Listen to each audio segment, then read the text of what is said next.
All right, let's go.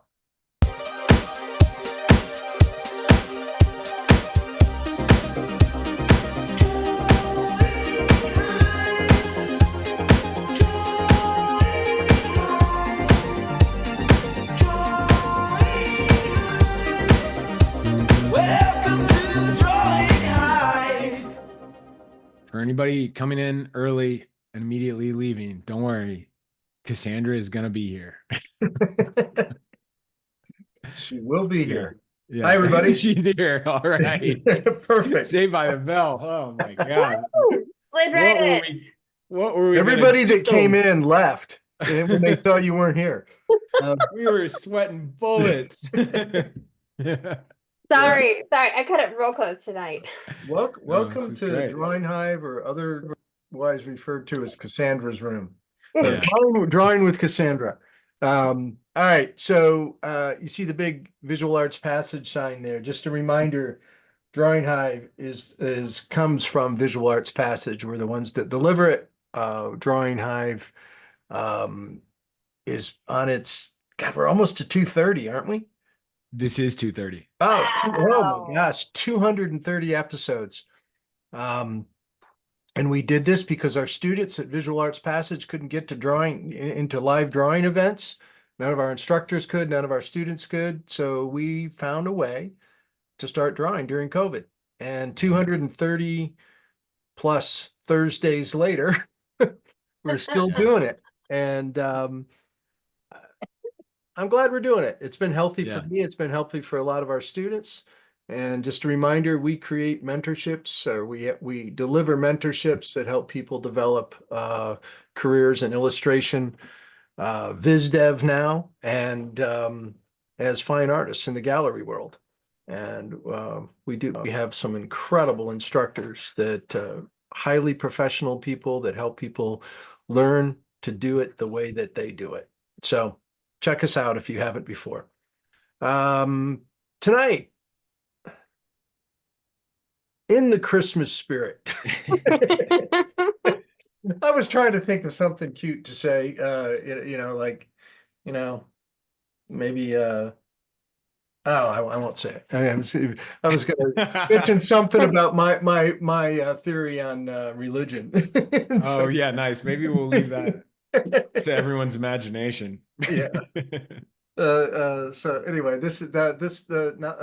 Nosferatu comes out Christmas Day or Christmas Eve, and we thought that we would pay homage to it, and some beautiful reference I pulled. Oh my gosh, I love the reference. Isn't that a great shot?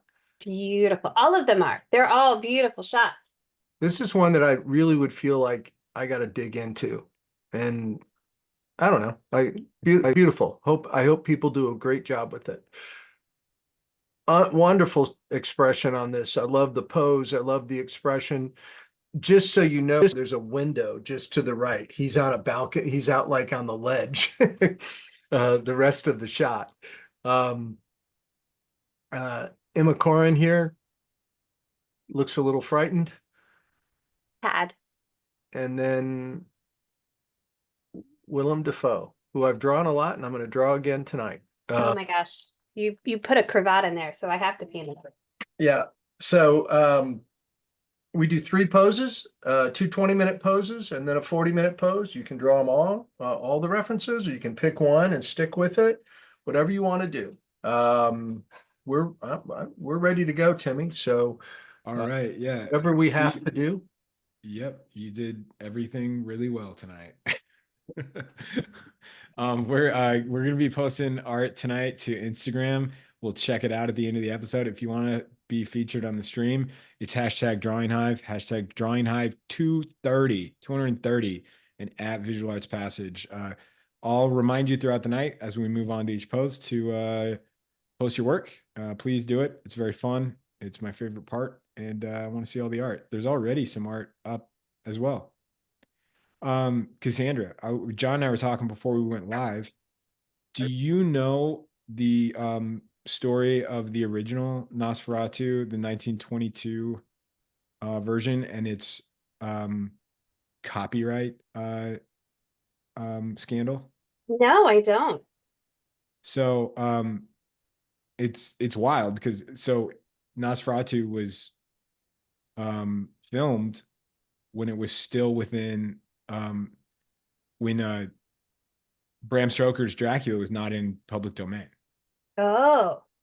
And so the estate of Bram Stoker sued over the film after it was complete. So this didn't happen until it was done. Talk about a nightmare, right? Um, and his wife, the head of the estate or whatever, successfully won the suit. And part of the suit was, and this is where it gets interesting, was that every copy of the film was required to be destroyed. No way.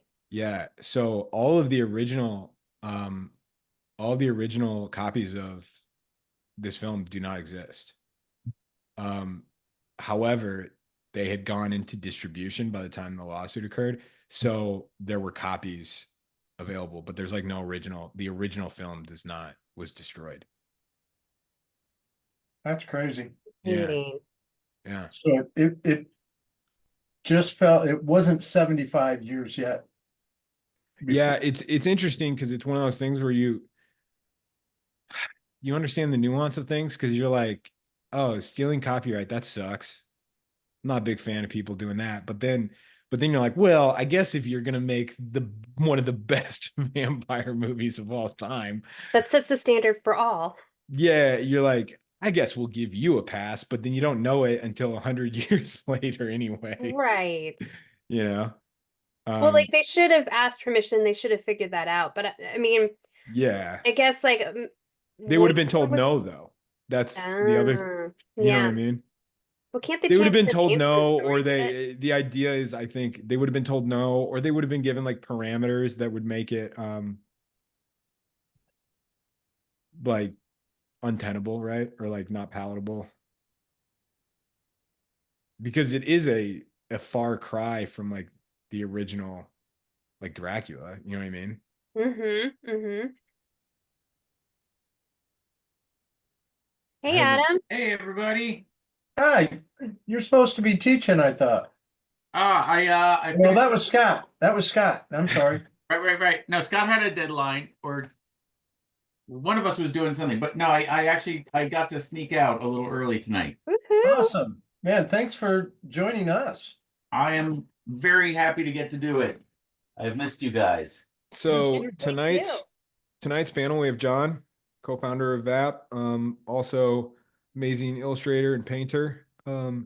Cassandra, amazing portrait artist of some of my favorite animals, gallery artist, and then Adam, children's book illustrator and painter.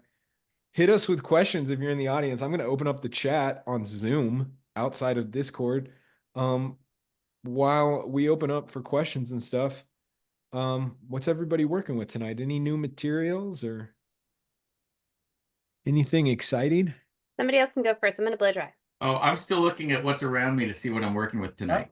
I'll You've go. decided? I've been drawing for about 15 or 20 minutes now.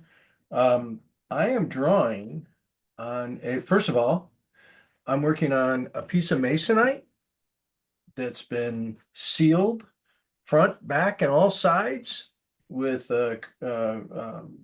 house paint, exterior house paint. I always choose kind of mid-tone, earth tone colors.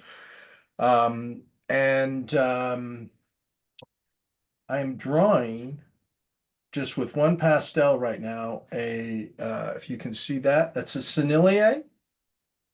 And it is like drawing with a piece of lipstick, or here, I'll show you. I kind of I want don't- you do an episode where you do work with lipstick. Look at how that goes down. Can you see that? That's Yeah, beautiful. they're amazing.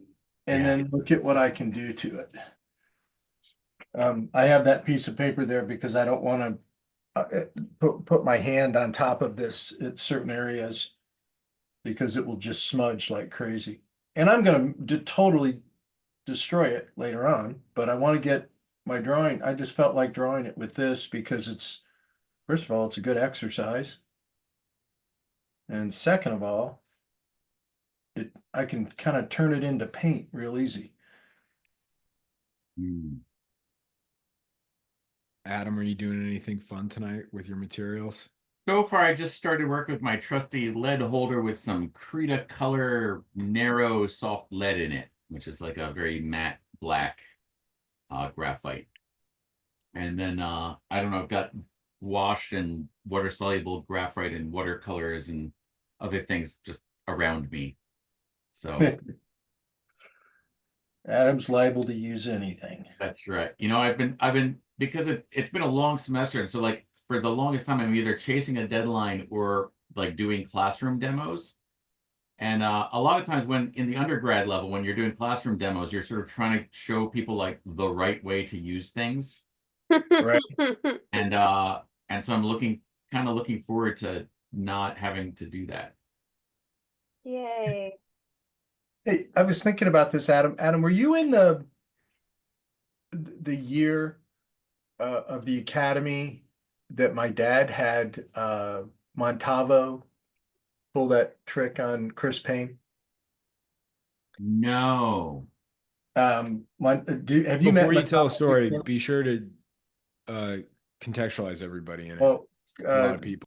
this was a live workshop that we were doing years and years ago that doesn't exist. It was kind of it was the beginning of my educational, developing educational products.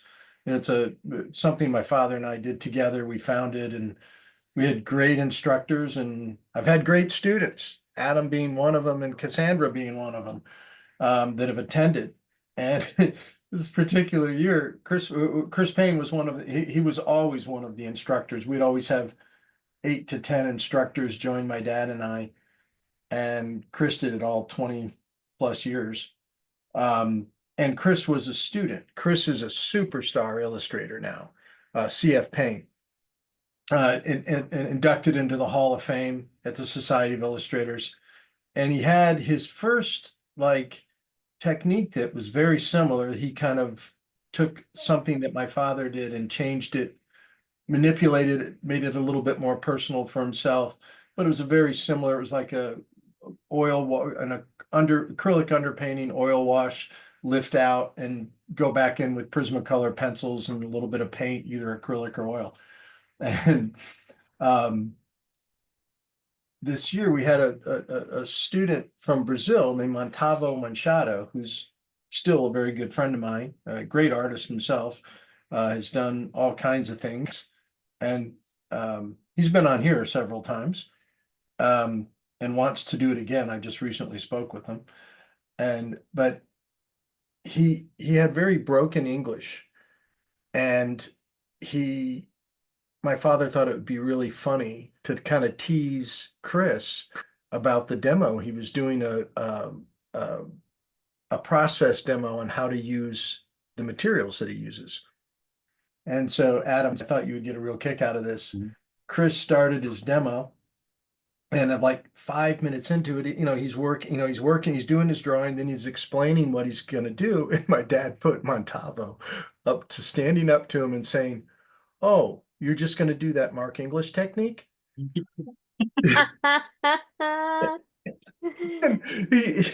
did it so seriously. And then he said, "I'll be back later," and just walked out of the room. Oh my gosh. It was so great. And Chris just sat there with his kind of mouth open for a few minutes. And then, of course, he walked back into the room and we all laughed for a half an hour.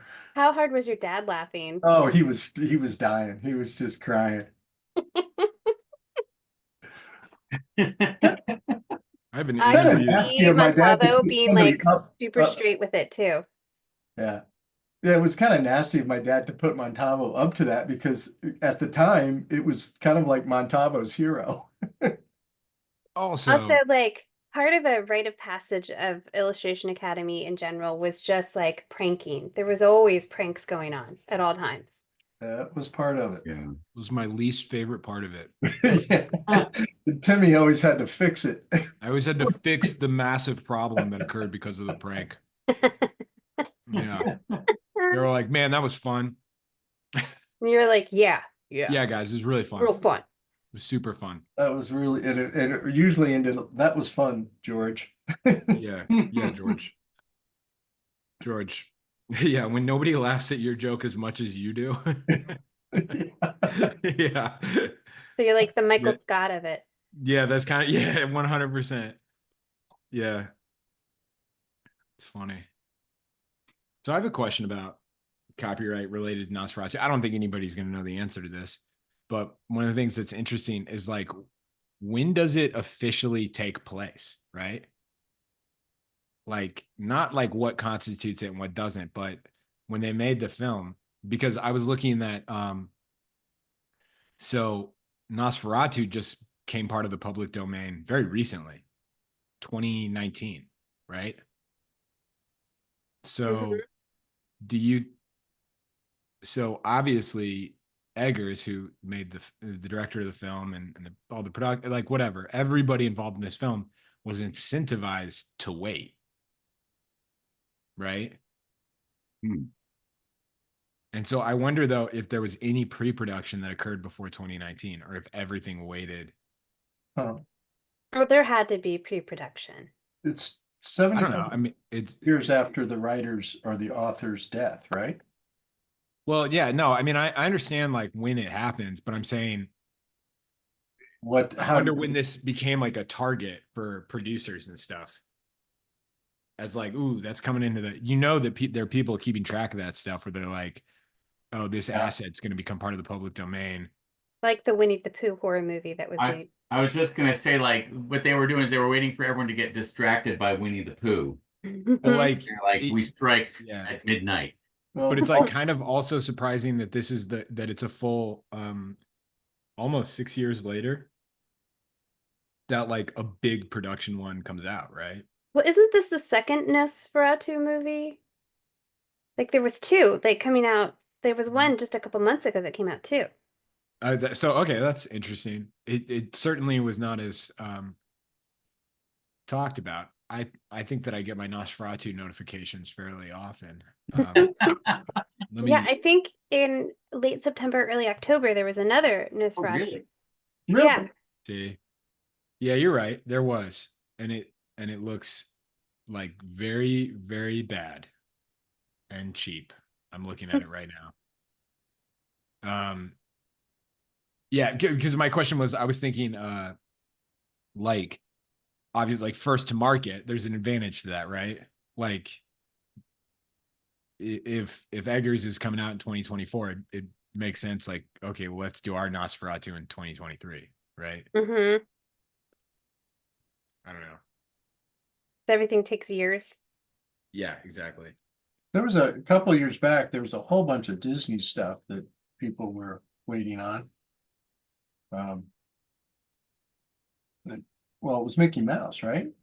Yeah, right. Steamboat Willie came around. Yep. Huh. I think the horror version of that one is due out soon. I'm actually not making that up. Yeah, no, I think you're actually That, correct. Wait, so is the character Mickey?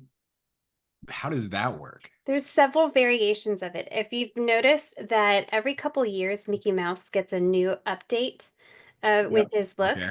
So they do that so they can maintain the most current copyright, that it's not all Mickey Mouse that is like lost. So Yeah, just so they don't like, Steamboat because that's Willie, the heart and soul of it, right? right? That's like their logo. So that's like their mascot too. So yeah, just the Steamboat Willie version of Mickey Mouse has come up. It's Copyright. aesthetically so close though. But there's minor changes. Yeah. Just even like the Right. way the eyes are handled, the way the nose is handled. If you notice, if you look, you can see like all the stair steps. So like Oh each yeah, no, I person. totally understand that, but I'm saying like from the perspective of like public perception, Mhm. Right. like what's to keep you from just being like, this is my Mickey Mouse movie, um and then you get served and you're like, no, it's Steamboat Willie. Yeah, I think right? being out-lawyered by Disney is the thing that keeps you in check. No, surely, but like if you just did Yeah, Steamboat right. Willie, if you just truly did Steamboat Willie, like if I see Steamboat Willie, I'm just like, oh, it's Mickey Mouse. I'm not like, no, that's not the most current Mickey Mouse, right? You know what I mean? Like Yeah. I totally am aware that they do those updates, but I have not. I just know the big notes, big ear, big ears, round face, you know, Mm-hmm. red pants, you know, like I know the I bet thumbnail. I know I the bet the red thumbnail of pants. Mickey Mouse. I wonder if the red pants are still under copyright. Great question. I would, yeah, because the Steamboat Willie is black and white. Yeah. Yeah. Yeah, if you did a Steamboat Willie movie now because it's in public domain and you were like, I would just be like, oh yeah, that's Mickey Mouse. It's fine. Has 100% on Rotten Tomatoes. Got a feeling that maybe those numbers are juiced a little bit. Just a little. Just a little bit. What Steamboat Willie has 100%? Yeah. Yeah. Yeah. Yeah. What percentage did Cocaine Bear get? Yeah. Yeah. Huh. Interesting. Fun stuff. We're getting close to our end of the year episode. Wow. Yep. Yep. It's happening. Have you guys have any? I ask this every episode as soon as we're getting close to the end of the year. But do you have anything that any part of culture, whether it be movies, television, music, a book, that like you discovered in 2024 that was profound to you? It does not need to be a 2024 thing, though. Hmm. I'm not going to be like, nope, that came out 2022. Anything? I have to think. I don't know. Like that's that's kind of a big question. Like what has profoundly affected you this year? Or that you just saw, I don't know, maybe you just loved it. Anything? Anything? Well, yeah, but I don't do well when you ask me All right. questions like that and Lot then of All right, pressure. I have a good rec. I have a good rec. I saw if for those of you who are, if you get a break from seeing superhero movies, you can go see Jesse Eisenberg's new film with Kieran Culkin. Oh, that looks good. It's fantastic. It's called A Real Pain. Loved it. Such a great story following like these two cousins on a trip through Europe. Really beautiful, really touching, very, very funny. And that guy is a and movie star, isn't he? I mean, who? Kieran Culkin. I mean, Yeah, he's I I mean, just, all from Succession. I just think he's amazing. Well, Yeah. and Home Alone. Hello. Come on. Right, yeah. That's Yes. Macaulay, though, isn't it? No, well, No. Kieran is also in it. He plays a his little cousin, brother. Fuller, Does he who pees really? the bed. Shows what I know. This is why I don't answer these questions.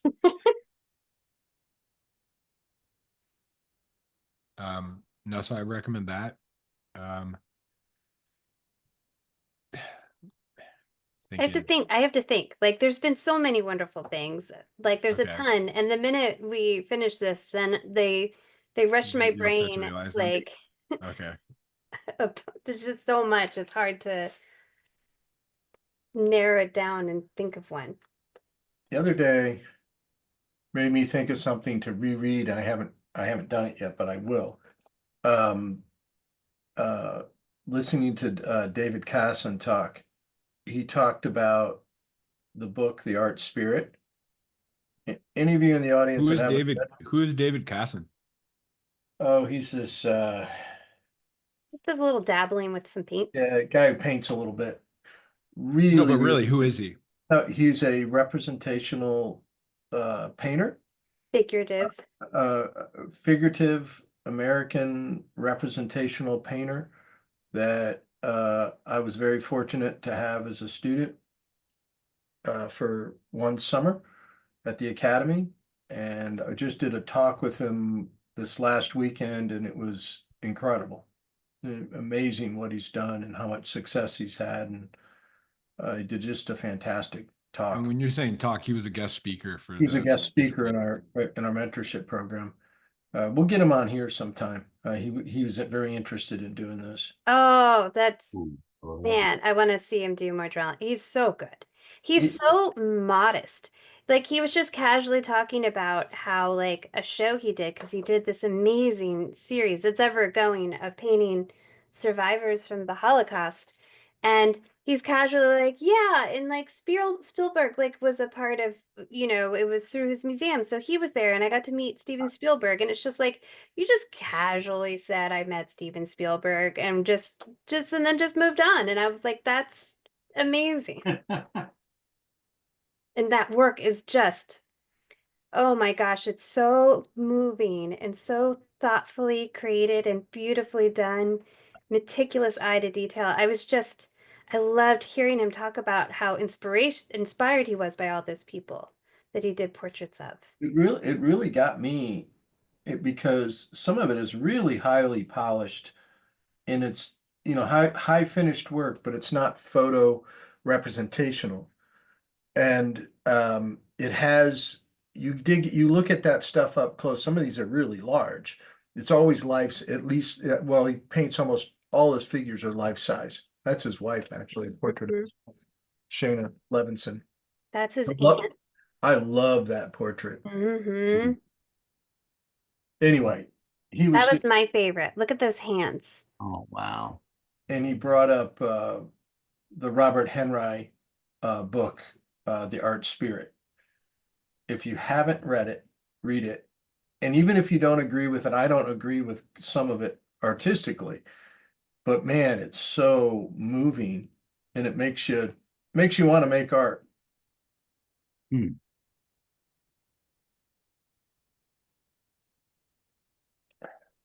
Yeah, I was blown away about the way, like, I see so many artists give so much attention to the faces and they're beautifully done, but his hands, to me, it was just standout. And he was talking about like pieces where he spent weeks just on the hands. The other thing about, like, That's his mom. most of the time when people, the hands on the other painting of his mom are amazing. Most of the time when people dig in and they go that far, they lose some of the emotional content. And man, he doesn't. The more you look at these, the more emotionally charged they are.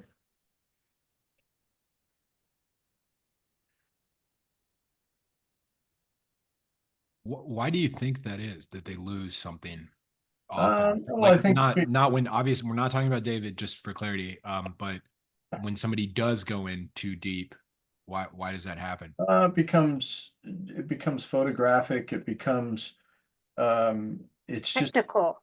yeah, and it becomes something else when you start like really separate. He really controls his values very well. And when you start like a lot of time thinking about extreme highlights, specular highlights on things, um, it takes some of the sensitivity away. It's hard to be sensitive and really polished at the same time. He does an unbelievable job with it. That's, I don't know if I explained that well, but it made sense to me. No, I think Yeah, I that's a think great so. explanation. And I found it fascinating. Just, he started out as an illustrator and hearing kind of his trajectory of how he ended up where he did. And it was a lot of hard work. You see somebody that's successful and you think, oh, like, how do you even do that? And to hear him just thoughtfully explain how he got to where he did. And what you hear is the answer that you always hear from really great artists is it was a lot of hard work. And you get to he showed the early work and then how it developed into what it became. And I just so appreciate artists that are so willing to be vulnerable and show the early work so that you could see how they got to that amazing level. John, how old was David when he was attending the Illustration Academy? I'm guessing he was 21. He was a junior at Very young. Syracuse. He's very young. So, and that was probably 15 plus years ago. 1997. Okay. Oh wow. So 25 So, years, 23 years. and if it's not clear, David, to anybody listening who doesn't know about David, David has a very, very successful career now doing what he does. Would you have been able to, like, could you see that trajectory at all for him with his skill at that time, like when he was that No, young? no. No. To be totally honest, no. I mean, I knew he was good, but I didn't know if Yeah. I thought he was going to be an illustrator. Really? Yeah. And I didn't know he would go that route. And it was really interesting because he was studying with a painter who's now one of my favorite painters at the University of Syracuse, uh, named Jerome Whitkin, that I didn't even know who he was at the time. I didn't know. I was introduced to Jerome Whitkin by another artist by the name of Gary Kelly, great illustrator that showed me his work for the first time. And David had the good luck of learning from him at school. Wow. Everybody, we should be moving on to our next image. So if you want to draw all four or all three tonight, it's time to move. So please post your work, snap a photo of it, post it to Instagram. You could scan it too if you got time, if you're fast. Post it to Instagram with hashtag Drawing Hive, hashtag Drawing Hive 230, and add Visual Arts Passage. We're going to check it out at the end of the night. I want to see it. Please post it. And then John, I don't have your intro song, but are you ready for your big show? My big show. John's big show. John's big show. I think Yeah, here's your intro song. What was it? Was it a wrestler that was his name? It's a big show. That's what Yeah. it's your Mr. Big Show. That's Yeah, your call me the your big show. stage I name. like it. Mr. Big Show. So am I gonna hear anything? Or you No, I'll do it for you. Here. Do. I'll save us all and just go and do it. Yeah, go ahead, man. I'm gonna have to share a little bit differently here. Did it do it? Are we going? Yeah, looks All good. right. All right. All right. So it's kind of a Christmas story of doing the subject matter that we're drawing tonight. This is just as out as bounds, so I didn't really tie in an artist that I just kind of picked an artist I thought would be fun to do, and somebody I haven't really talked about before, who's influenced a lot of the people that we talk about, and that's this guy, Ooh, fun one. Grant Wood. Now, I'll ask Cassandra and Adam, who does that remind you of right there, just when you see that work? Chris Payne. Yeah, Absolutely, doesn't it? it does. And I never realized how much, and I have realized it in the last 10 years, but it was actually Chris that was talking about it with me one day. He was saying, I didn't realize how much your father was influenced by Grant Wood. And he really was, as a shape designer, and the way he handled, maintaining a drawing underneath with layering on top. You can totally see that in this painting. And there's others that technically you'll see even more so. But this is probably what most people know Grant Wood for, is from American Gothic. Grant was from Iowa. He was born in 1891. And he did not have a really long life. He died in 1942 of pancreatic cancer. But had a really interesting career. He lived most of his life in Iowa, except for some trips that he made to Europe in his 20s and 30s. And he's considered an American representational regionalist and part of the school of regionalism. And he grew up in Iowa. He lost his father when he was 10. And the first time he went away is he went to Chicago, to the Art Institute of Chicago, and studied there for several years. After school, he was very much, and then you're going to see the real difference in work here. This is his early work. and not early work like, from college on. It wasn't, he was learning, but he was extremely influenced by the Impressionists and Post-Impressionists in his travels to mostly Paris. So this doesn't this could be a number of different artists. It doesn't really have his identity at this point. That's a really important thing to talk about. We're all looking for personal voice. We're all looking for something that identifies us as an artist. And he certainly did that. But it was him looking at Flemish painter Jan van Eyck that where he developed his personal voice that he really connected to, which I thought was interesting.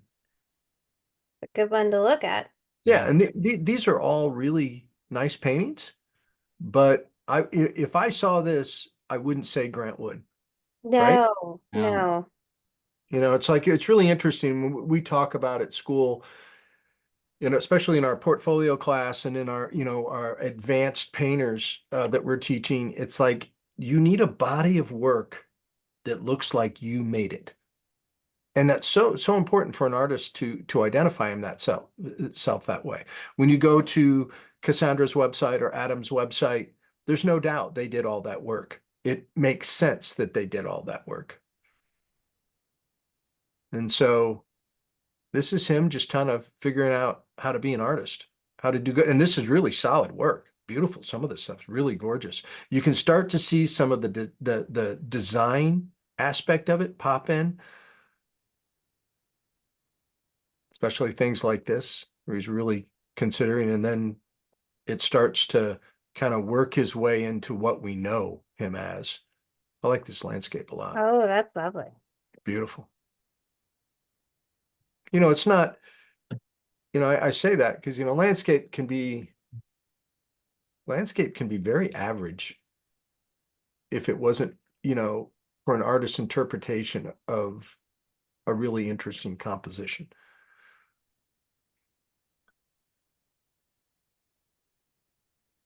So, it's like, this looks to me, I mean, I can, think of another really high level students that we've had that I would look and say, I could see this in their body of work.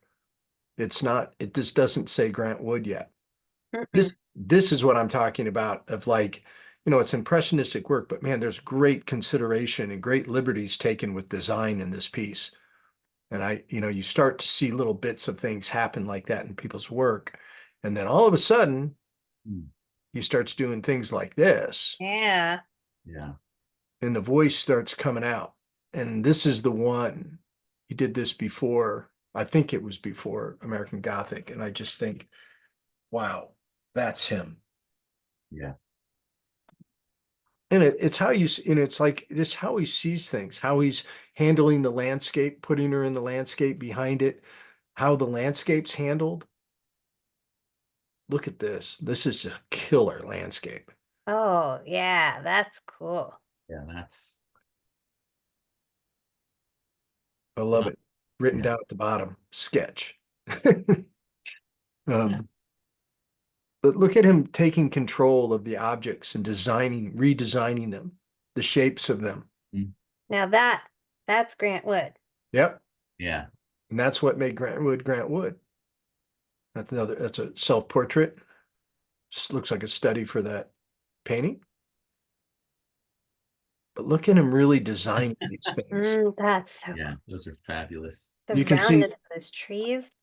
Yeah, and you can see, he was working at the same time Benton was as a regionalist, kind of in the same part of the country. Benton was here in Kansas City.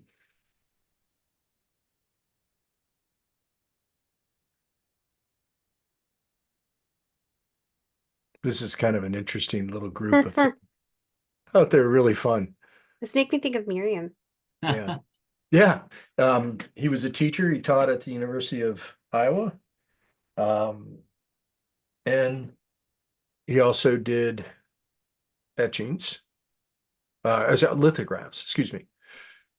This is a lithograph. Look at those.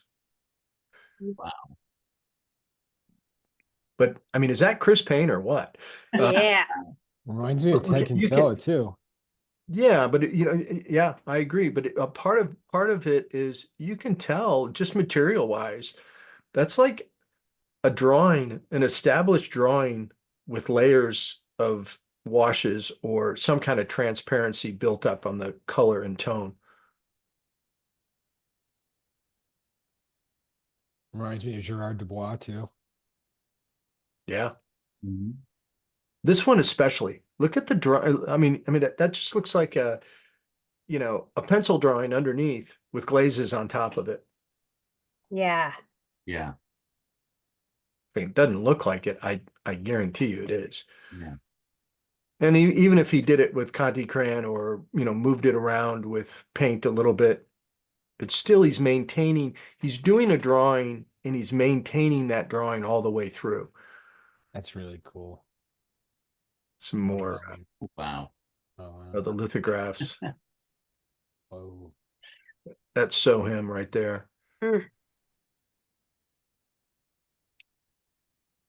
Great composition. The distortion of that is so weird. Yeah.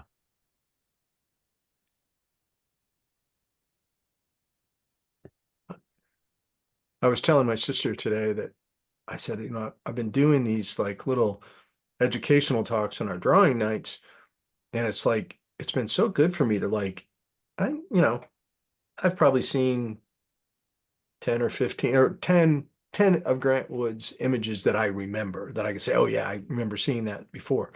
But to dig in and look at a bunch of it, Yeah. That's so it's just such a exciting. healthy thing. Yeah. I mean, man, I can tell how my dad was influenced by this. Yeah, I was just gonna say this is gonna be great on YouTube until that last one. This will get flagged so fast. Yeah. Oh. Sorry. Hey, it's censorship, man. Look at that. Oh, wow. Kind of an interesting thing, especially at the time. Mhm. How did he get that perspective? Yeah, that is such a ma Well, ma that looks like influence of folk art, like that right, feels Oh, like a big very time. common folk art kind of perspective. Yeah. Yeah. right. Except that the math works, right? Right. Yeah. Yeah.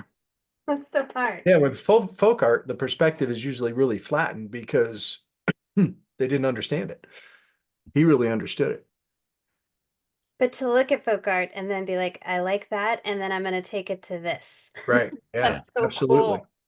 I just always think of the the town hall in Parks and Rec, Yeah. the mural that they constantly have to keep they have to keep removing parts of it because it's so troubling. It shows the horrors of their town's history. Yeah. This one's really out there. Oh, Oh wow. my Yes, God, that I that's like so- little George there. Yeah. that was really That's my axe. I love old guy. He does the child, and that's very, that's kind of typical of folk art, of primitive work. Mhm. Yeah. He does George Washington as a child, and he just makes him smaller. He's still 60 years old It's like Pull a his head from the cartoon. dollar. or 40 years old. Yeah. That's so creepy. Because I can imagine them being like, why did you do that? And George Washington with a full man's head going, Yeah. I can't tell a lie. Yeah. right. Look at that. It's such a funny thing, that guy's hand pointing at it. Yeah, and Creep. it's That's such a great really creepy. it's like American history as like Yeah. pre-Renaissance religious art, right? Yeah. Yeah. That's Pretty cool. it's like a horror film about George Washington. I love these gourd-shaped poultry. This is really interesting. This is a commission by John Ford, the movie director. Oh, And you can see the big guy in the middle. That's John Wayne. And evidently his agent, meaning Grant Wood's agent, was connected into the movie industry. And he sold this project where the making of this movie, if I can remember this, I wrote this down. The Long Voyage Home. A Long Voyage Home by John Ford. They commissioned 12 artists, 11 artists, 10 others besides Grant Wood to do paintings for it. He did 11 paintings wrapped around this movie. And one of them was Thomas Hart Benton. The ones I remember, Thomas Hart Benton, George Biddle, Robert Phillip. I can't remember the rest. But that's what this was all about. And they created a show. They did a group of paintings, and it was a traveling show that traveled around to promote the movie. Kind of an interesting thing. Yeah. It was kind of the Impressionism meeting his design world, his sense of design.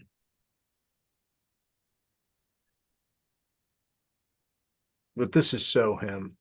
Yeah, and there's that perspective again, right? The almost folk art, but the math checks out. Right. Like he couldn't go all the way with it. Perspective's a little wacky there. Yeah, the scale of that horse versus the size of the house off in the distance and that type of thing. I love the rolling hills, and I love when people are like, they show perspective by cropping it with something in front of it. Yeah. That's what, and that was main form of perspective was going on in primitive work. Yeah, that one's wild.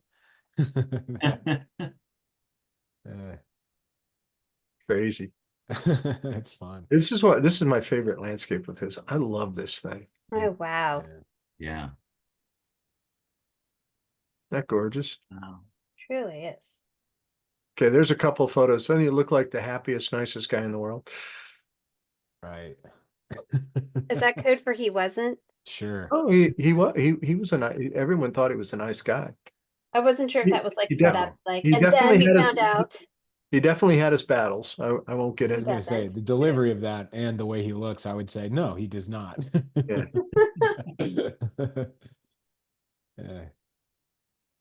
I'm glad to hear he was. But look at that. Oh, that's Wow. cool. Ooh. That was his studio that was converted out of a barn that he lived in for like 10 years on his mother's property. Oh wow. And they've updated it since then, but that was where he did that is the studio he did American Gothic in. So, That should be a rule among regionalists, is that you have to paint in a barn. Yeah. I was just Look gonna at say that light. I just love the window up there. Yep. you could just be like, some of the greats lived at home with their mom. Yep. Oh my God. Yeah. The most obvious one to me is All Italians. Or- Yeah. French. Okay. Of course, as soon as I said, I can't think of his name. Great painter. I'll think of it in a minute. I just love Anyway. the idea that all Italian painters didn't want to leave their mom's house. Name you're Yeah. searching for is Ray Hey, Bonilla. Ray. Yeah, Maybe Ray, yeah. help me out just in time. Ray tuning in from his mom's basement. Yeah. Um, Who was I didn't mean to derail it. who was Sorry. Pierre Yeah. Bonnard's closest contemporary, and I can't think of Vuillard? Vuillard, yes. Yeah, Vuillard lived with his mom. he lived with his mom most of his life. That's funny. Did tons All of right. paintings of her. So that's our evening. That's All my right. little spot. That was great. That was fun. And during the talk, we gained a new panelist. We got Raymond Bonilla here, Yay. everyone. Hey, Ray. live from his own home. He doesn't live with his mom. No, I I'm was not as good of a painter as Vuillard. Yeah, you've been on your own for like a full month, right? Yeah. Isn't that- And I'm not Yeah. scared. I'm not scared at all. I'm not scared at all. How's everyone doing? Hey, Adam. Great. Great to see you. Great to have you back, Hey, man. Ray. All right. Nice to be back. I can't believe Grant Wood did like movie commissioned like promo art.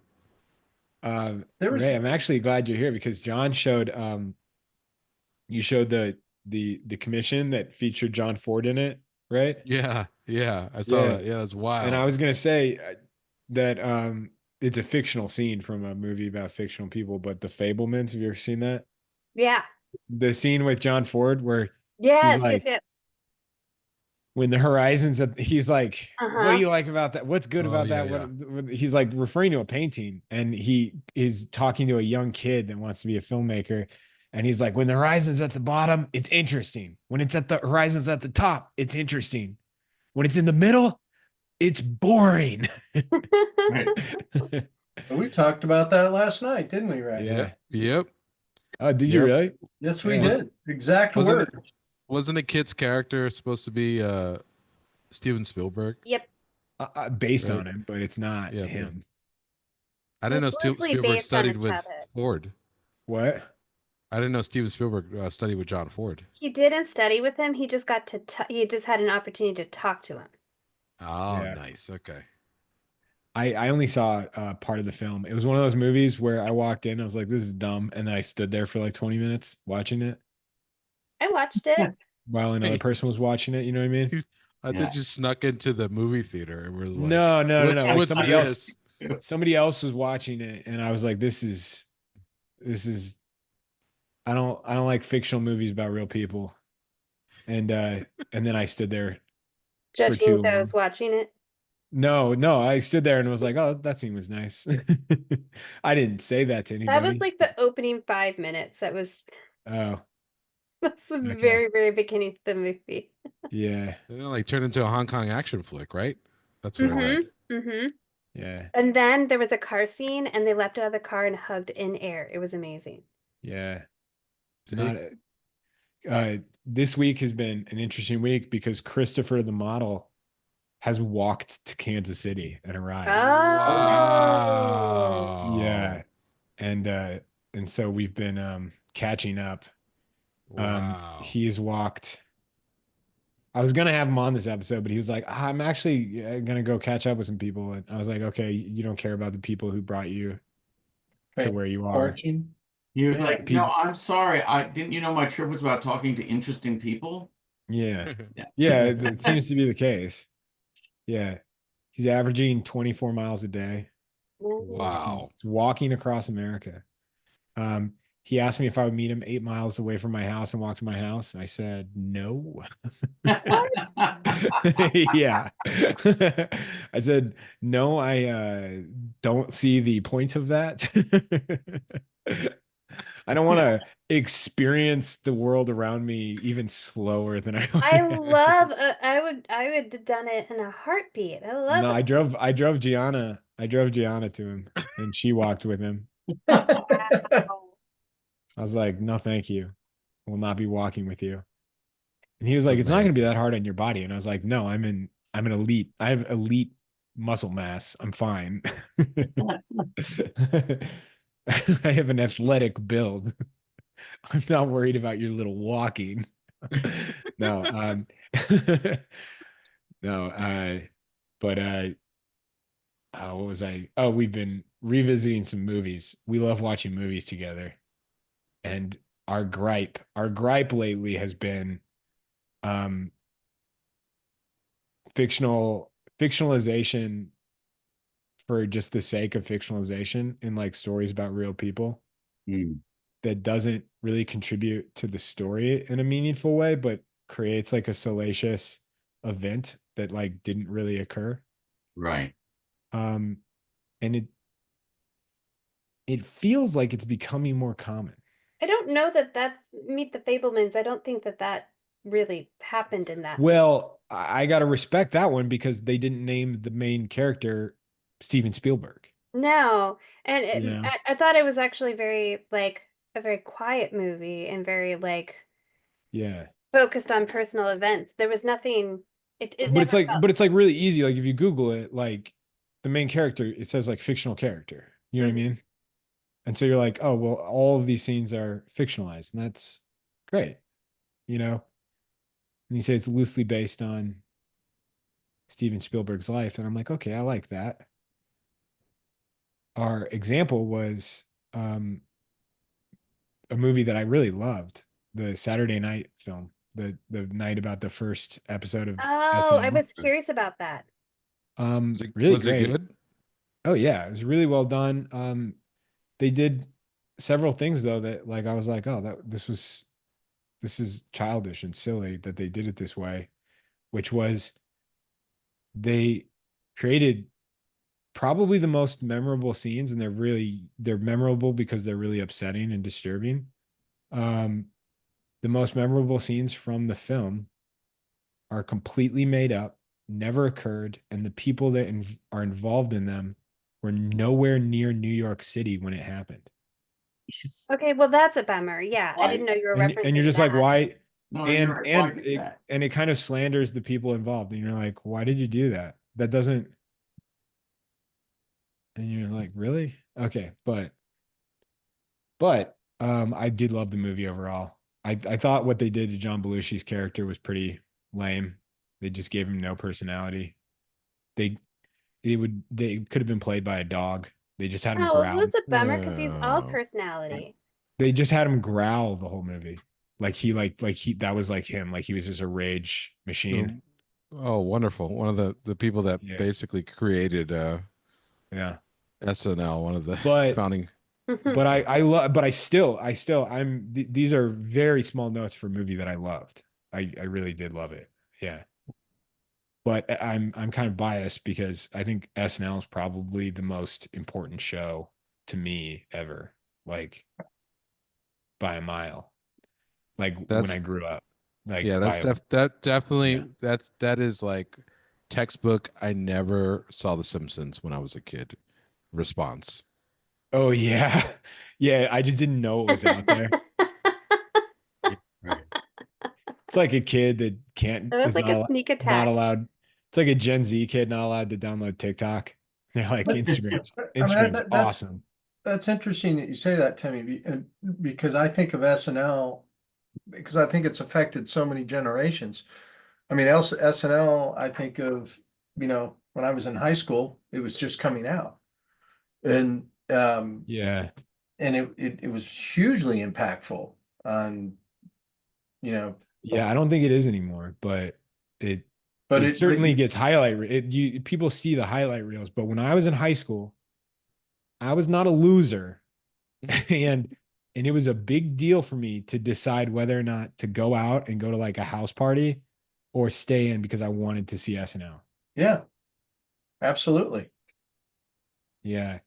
Whereas There was- I don't think that that's I love I know that very few. you Yeah. preface that as like a high schooler versus like me, it was never whether or not I was at a party, it was whether or not I was awake. Yeah. Yeah, Yeah, and that wasn't a brag. It's just like I had options and I chose to be You had alone to options. watch There you SNL. go. Yeah. I loved SNL. And I don't think that it I don't know. I guess my question is, and maybe like, but Yeah. is it because it's not directed towards you the same way? Like, I mean, when I watched it when I was in high school, like it really everything hit because it was like all the stuff that I was really like aware of. Yeah, is it not for me anymore? Is it not Right. being made for me anymore? No, it's the delivery of it, I think. Mm. It's the same deal with like late night. I'm involved in an opportunity where something I'm working on might get featured on a late night show, and I've been very clearly prefaced that it will not affect any viewership of what I did. And that's just a testament to nobody watches late night anymore. Like the numbers are really, really bad. But with SNL, I think it honestly just has to do with just it's it's delivered prime time on a Saturday night. And most media now, it's like most SNL content is probably consumed as YouTube clips, you know? Mhm. Mm. That's probably the most common way that it's Now, you guys I'm heard not, I'm not saying that it's like less funny or anything. No. I Yeah. just thought I'd ask the Yeah. question too. Yeah. now Um, apparently the guys in Monty Python used to have a Saturday Night Live joke they would tell, yeah. and they'd say like, "What's the difference between life and a Saturday Night Live sketch?" What? Life is live. Life doesn't go on forever. Oh, that's good. I agree with that one. Yeah, I mean, they've had some rough times. They've had some rough Chat the times for whole way. sure. They always, yeah, I love it. And then my favorite is hearing from people that have auditioned from SNL, their experience of auditioning. Hmm. Always really fun. Do you guys have anything like that that like when you were growing up was like the thing that just you became you were obsessed with? I was legitimately obsessed with SNL. You just named two of them for me. It's Really? Monty Python. Came out when we started seeing the Monty Python show on the East Coast when I was in 8th grade. And it was so different from everything else. Really? It was just, oh, it was, God, it was funny. But it was so fresh and different. And then Saturday Night Live. Um, the other, Yeah. the other big one, and I noticed this from my parents. It's so funny you said that about not staying home and watching an event on Saturday night. My father would never go out until on Saturday night. He wouldn't go to dinner until after All in the Family was over with. Because it was the same thing. It was just so Yeah. unique and different. Yeah. So Monoculture. I had a class in grad school with Stephen Heller, the Nice. legendary art director of the New York Times Book Review. And Absolutely. the class was people he knew came in and talked for 2 hours. So like Art Spiegelman came in and talked, Francois Mouly came in and talked. Um, the list just sort of goes on and on. Um, but the rule was, if the talk went long, it didn't matter who it was. If it was Seymour Quast talking and they were best friends, 8:15, Stephen patted them on the shoulder and said, "Bye," and Like, left. gosh. Because he Yeah. had to get home for Seinfeld at 9. There you go. I I loved You can watch it the on Netflix. water What a New cooler Yorker. Right. What a New Yorker. Like, water cooler like events where the term of like monoculture, not related to science, but just like culture, like where everybody was tapped into the same thing. And yeah. this is a generalization. Everyone wasn't. A lot of people were left out at that time, but um it was cool when it felt like we're all experiencing something, when it feels like Mhm. you're experiencing something with like a broader, larger community. I think that's why it's so exciting. John and I are lucky enough to be in Kansas City. So like we get to, and I'm not saying like go Chiefs right now, but go Chiefs. But go Chiefs. Yeah. But Right. but it's so much fun because that's like the one thing left in my life where I'm like, oh, anytime you're in a city where like that team is doing well, even when I'm in a city and it's not my team, I like it. It's so fun because you're like, oh, everybody's thinking about the same thing. Right. Entertainment wise, the last time I remember something like that, feeling that way, was Game of Thrones. Yeah. Not at the level of a sports team like locally, but just where you're like everybody's kind of curious what's going to happen. You know what was the first one that I could remember that really stood out was X-Files for me. Okay. Yeah. I thought that was like so fun, and Yeah. it was originally on Friday night, and it was kind of perfect after a long week. Like I just loved it coming on at 9 p.m. and then Yeah. like checking in with my friends if they'd watched it. Yeah. Remember that with Lost. I remember. That was spooky. Yeah. They weren't doing like I know that there have been Twin Peaks. Twin Peaks was a little before my time, but nobody else was doing that. It allows me to be, when I'm experiencing entertainment or art or anything with other people, it allows me to, it like elevates it as an experience for me. Oh yeah, totally. Hmm. Do you think that you get more out of going to a museum alone or going with a group of people I that like experiencing it with others. I mean, I'm happy to go really? alone. I like it alone, but if I go with my friend Hema, we're like it elevates it for the two of us. Shout out Everybody Hema. use the chat. Say if you're a museum alone or a museum with friend in the chat. Curious. Ray, are you solo guy? I think alone I really like going to the museums alone, but I also really like going to a museum with uh someone else who like really appreciates that art. Yeah. It's got to be the So right person. yeah, I because will. it could be, Sorry. it could be the wrong person, and then it's just kind of like, okay, Yeah, because like there sometimes, if you don't line up at a museum, you can really feel like you're like in someone's way, or you can start to resent the fact that, they're in your way.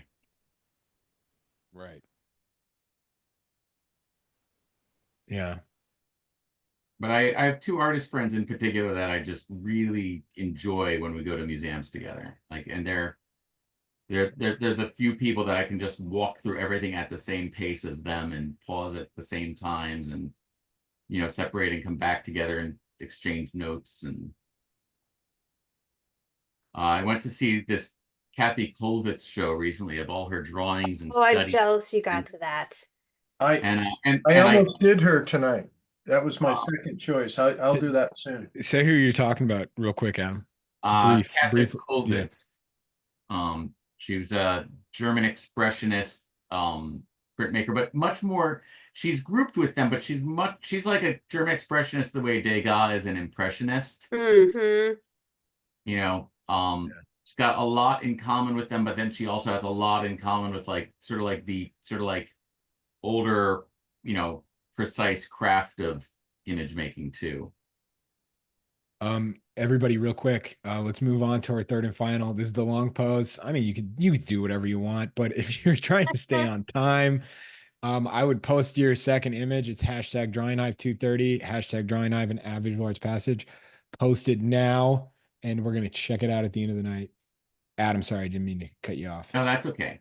But I went to see that show with like just the best, the best possible person to go see and linger on that show with. Yeah. I've had fun. Like I like when I can take my time and experience it on my own, but it's been really fun.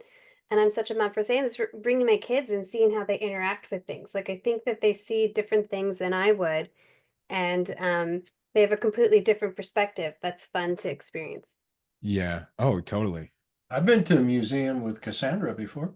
Mm-hmm. Was was John a fun. good museum buddy? Oh, definitely. He thoroughly geeked out. Nice. Yeah, it doesn't sound like John. No. Was it? Sounds like Ray. I Somebody want to see said Ray geek? just like 3D scanning Nerd. sculptures, Nerd. Total nerd. Sorry. Sorry. Got a cough. Ray, they won't allow your scanner in the museum. What are you going to do? I know. Well, they'll never see it because it's my cell phone. I'll be like, Mhm. I'm just trying to find signal. I'm trying to call my mother. From this point, really close to this sculpture. Cassandra, you'll find this funny because you knew Brent. That guy would get thrown out of the museum every time we went. You get thrown out? Yeah. He's always getting thrown out of museums because he would never obey the photography. Right. Or Oh. he would always start taking pictures until he goes, well, I would hold on to the ones that I really want, and I'm just going to keep shooting until they throw me out. Time. Sounds about right. I had a bonding moment with Katie Couric once at a Hopper show There you go. Hilarious. where You were she had hanging to out be with asked to- Katie Couric? No, we bonded when she was asked to step away from Nighthawks, and she kind of protested that there was no line on the floor saying where to stand and where not to. Okay. So I That's awesome. ran into her in the next room where we both had our noses up against the like SO gas station painting, Hmm. and she was going, so how come we're allowed to stand next to this one? That's I funny. called her a rabble rouser, and she swatted my hand. Well, that's Katie some fun Couric. bragging rights. Katie Couric. That's nice. I had an It's fun. It's instructor. fun to go to a museum with somebody that really knows what you're looking at. Hmm. Mhm. Yeah.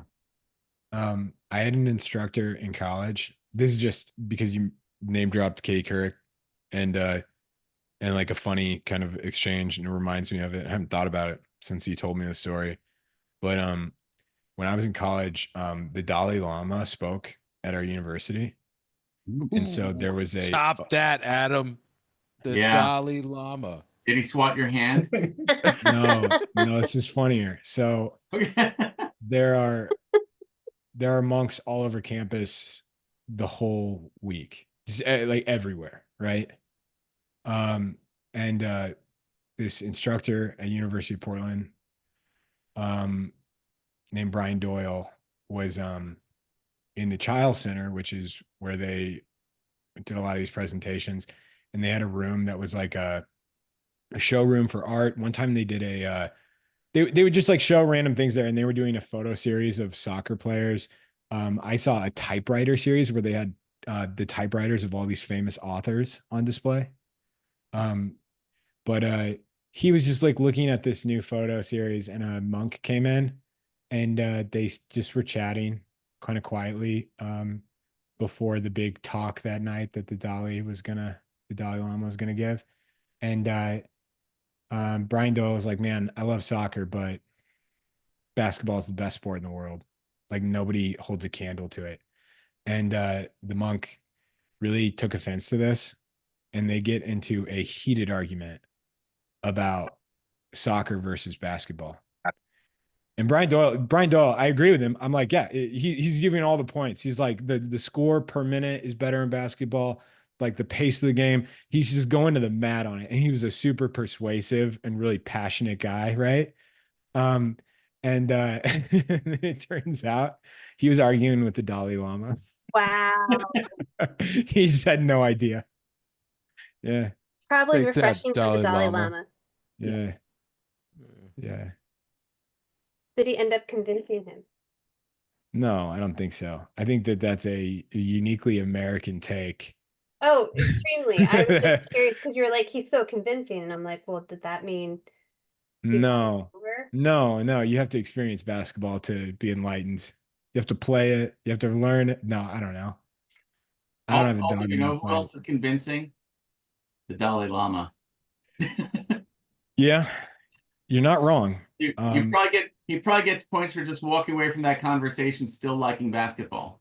I mean, it's just I think that the takeaway from it is just it's just very funny that you had Yeah, an no, that's opportunity. You had an opportunity to like speak with like one of the most important spiritual leaders in the world, and you just bickered with him. He probably You found just it bickered. refreshing. You just That's what completely the bickered. conversation was about. Yeah. Yeah. Yeah. That's probably refresh. Yeah. The Dalai Lama's got to be like, oh, that was a real palate cleanser. That was nice. Like, I'll go, have an When's the last time somebody argued with me? right. Mhm. That That wasn't a didn't get world me like leader. banned from a country. Yeah, exactly. Yeah. Like when's the last time like a boring person argued with me? Right? Yeah. Oh, anyways. Uh yeah, meeting a famous person and not knowing they're famous is the ultimate flex. I think it's hilarious. Yeah. You Oh, take I away, had that one time. yeah. Yeah, I met Kevin Costner that way. Oh, really? The Yeah, postman? yeah. He used to live in Great Falls, Virginia, and I was in middle school, and I would take these Saturday morning art classes that my mom would take me to. And so one time she was like, "Oh, do you want like a treat before you go into art class? Like, how about we go get you a Slurpee?" And she was like, "I'll just wait back here." And I went to go get a Slurpee, and this just ages me. The dome caps for the Slurpee were new, and this guy was there with his kids trying to figure out how to get the Slurpee in. And I was like, "Man, you just put the cap on and then put it under and do it." And he was like, "Oh, okay." And so then he was talking to me. He was like, "Do what she does." And so then we just chatted for a couple minutes, and I took off. And my mom's like, "You were just talking to Kevin Costner." I was like, "What?" And then he just walked out of 7-Eleven with his kids and got into a limo and took off. But he got in happier because now he knew how to. How to get the most out of the Yeah. Slurpee by putting the cap on first, y'all. You see, you made his days, and he was so happy about that he But it just wasn't said yes to anything the cool.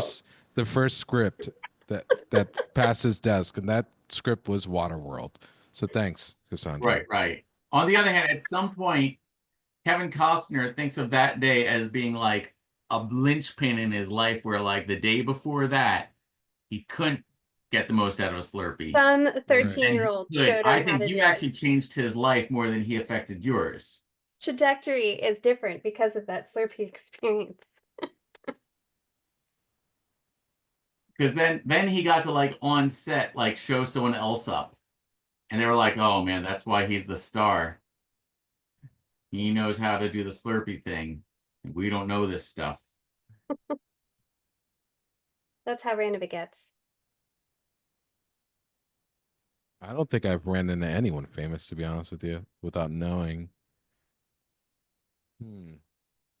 I love Well, a that's the celebrity thing. You story. don't know. There was just nobody there to Right. tell you that you ran into him. Yeah. I physically bumped into George R. R. Martin at Spectrum Was Live. he wearing a fancy hat? Yep, he was in the full get up and everything, and a illustration academy student, named Ross, was like, dude, you just bumped into, you literally like shouldered Jar Jar Martin. And I was like, I turned around, I looked, and I said, yeah, that guy looks just like him. And then a full day went by, and Ross was like, a day later was like, I still can't believe you just like shouldered him. And I was like, that stranger? And he was like, no, George R. R. Martin. And I was like, oh, wait, what? And yeah, I had no idea he was in town or anything. Yeah, I was Yeah. actually at almost at the same funeral with him. What? In big Catholic church, they'll apparently do like 3 funerals in a day. Yeah. And I was at funeral number 2 while he was waiting outside for funeral number 3. So like as we were leaving funeral number 2, we kept going. I was like, that guy over there looks just like George R. R. Martin. Yeah. And Couldn't coordinate your friends any better? Okay. right. Well, then he swatted my hand and flirted a little, and Bonded over leaning in too close to a painting. Yeah. right. Who of all of the artists that you could meet, which one do you think you'd be the most starstruck or dysfunctional in front of? Oh, any of them. All of Any them. of them, yeah. I'm In- not. Entertainers or artists? Art, like art, you're like, or like real artists. Is that what your question was? Yeah. Like visual yeah, artists. yeah, the real artists, John. Okay. Yeah. All of them. I am not great at meeting people the first Yeah, time. I was but terrified to talk to everybody at the Illustration Academy for like the first week. yeah. Then you realize they're all just like a bunch of idiots. Have you had to spend You time with can somebody? just draw well.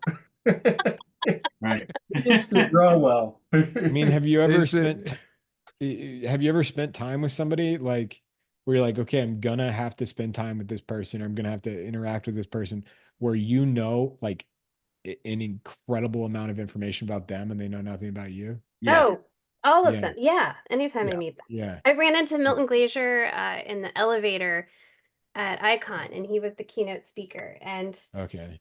I was definitely not cool. And, I'm so impressed with like the legacy of his work and everything. And then I was just like, I love you and think you're amazing. I was like, oh, I'm so sorry. And I just started, I just was not cool. And John, I saw you and Chris Payne right when I got off the elevator, and I was like, yeah, I just made an idiot in front of Milton Glacier, and you guys just laughed at me. I told you. And I was just like, I just told him I loved him and thought he was cool. And yeah. I mean, and I'll have nothing that's nerve-wracking because like you're like, I gotta say something. I gotta say it. I Yeah, have to it's say like he's something. right there. When else am I going to talk to Milton Glacier? Right. Yeah.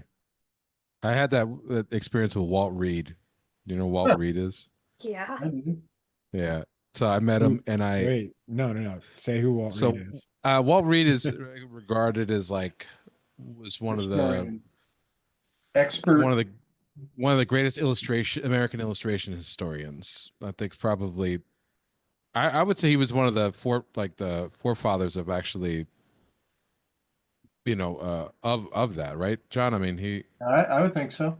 yeah, and so he was in he used to own this gallery in called the Illustration House in Manhattan, and he's like he sold Howard Piles and N.C. Wyeth's to people like Spielberg and Lucas, like and you could just walk into the gallery and see this awesome illustration art, and he happened to be there when I went in.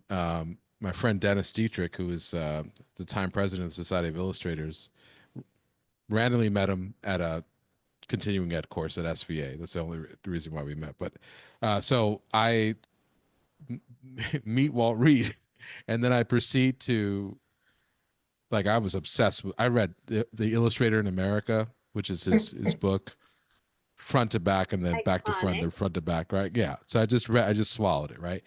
And so by that point, when I met him, I also read all the books that he had written about other artists like James Montgomery Flagg and the Dean Cornwell book and so on and so forth. So I spent so when he came down and he met me, because I asked like, oh, is Walt here? He's like, I don't know, let me see. And they brought him down, and he was like, oh yeah, I was coming down to take a look at art. You want to take a look at art with me?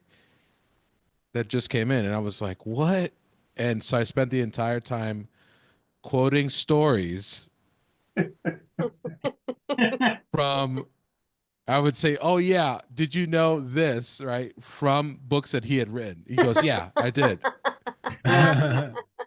He's like, I was like, I love this story. I love this story about how he blah, blah, blah, blah, blah. And he's like, oh yeah, I know. I was like, yeah. And then I kept correcting myself. I was like, I realized I read that from your book. And then like after the third time, I'm like, you did too. yeah, basically. And I said, he was super cool about it. And then I told him, I said, Walt, this might happen a couple of more times, so I do apologize about it. He was like, no, that's okay. That's okay. But you didn't end up saying "I love you" to his face, right? I almost. Oh, you said that, Cassandra? You said, I love you. I think your work's amazing. I mean, what did he say anything back? he just kind of looked at me. I think he had an opportunity to the right, like one step away, and just said, "Oh, well, thank you. Are you?" He had an amazing Han Solo opportunity right there, and just say, "I know." Yeah, I'm telling you, I'm not cool. I will never be cool when I meet interesting people. I geek out too much. Like, I'm honestly, if I had more time in the elevator, Ray, I would have like quoted his work to him too. So I'll tell you what, on the topic of meeting people and being nervous, I think we all need to decide as a group, is it handshakes or is it fist bump or is it hugs? We need to choose one and get rid of all the others. Because then you for a awkwardly hug, like and it's lasting stand out, 3 then seconds. to fist, then to hug all at once. Oh my gosh, there's nothing worse than going in for a handshake and the other person tries to like dap you up or something. It's awful. And the multi-step fist bumps are the worst. The You know, what? like, when you meet people who are actually like hip cool, that's what they call it now, I think.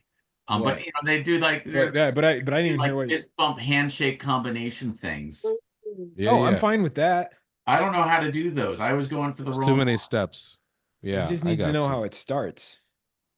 And I don't like it when people go in for the Timmy, bump. if you have to ask, if you have to ask, I'm not sure if you deserve it.